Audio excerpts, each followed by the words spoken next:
Қане балалар, сіздермен өткен жолы сабақта қандай тақырып өтті, соны еске түсірейік. Ол үшін экранға назар аударыңыздар.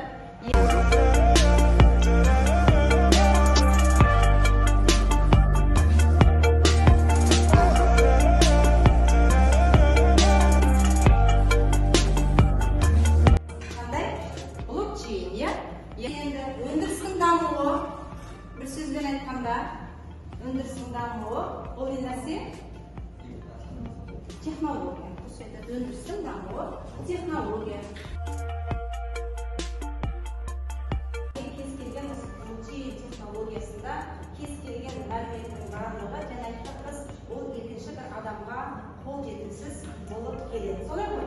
Кез келген адам ол блокчейнде тұрған ақпараттарды, деректерді көре алмайды. Блокчейнді өмірге бейімделе отырып, қазір мұқият түсініп қарап алыңыздар. Бұдан кейін ары қарай жұмыс жасаймыз. Блокчейнді өмірге бейімде. Бұл тапсырманың мақсаты блокчейн технологиясын күнделікті өмірге, яғни әртүрлі болашақта сіздер мінекей 1,5 айдан кейін бір мамандықтың, яғни иесі болуға үміттеніп отырсыздар, иә?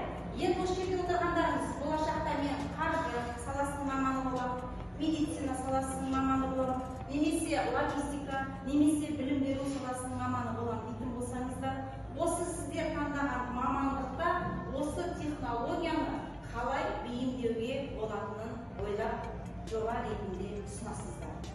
Енді тапсырманың мазмұны, яғни сіздер не істейсіздер, қазір осы жерде отырған оқушылар топқа бөлінесіздер. Яғни медицина, білім беру, көлік жүйесі, азық-түлік өндірісі.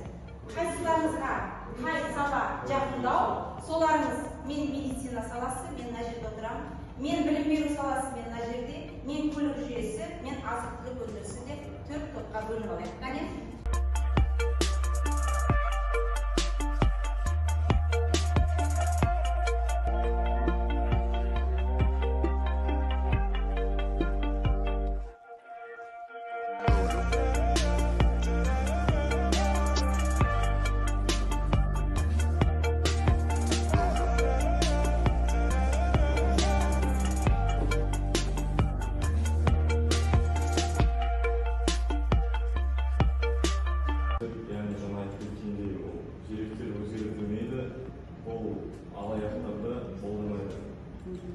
Және жылдамдық құжаттарды өңдеу процесі ақпараттандырылады.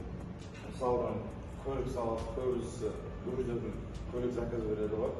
И блокчейн арқылы екеуі бір-бірімен танысып, ақпарат алмасады.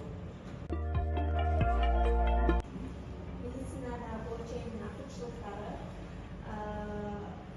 медицинада блокчейн олар бәрі бір жерде сақталады, яғни ыңғайлы диагноз, анализдер, еңбек нәрселері, бір адамдікі бәрі сақталып жүреді. Мысалы, MTI сол қолданады, бүкіл студенттерін 2017-ден бастап студенттері блокчейнмен жұмыс жасайды, өздерінің дипломдарын QR-код арқылы сканировать ете алады.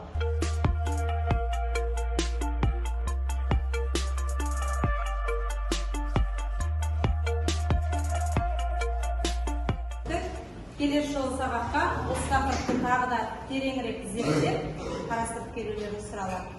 Сау болыңыздар.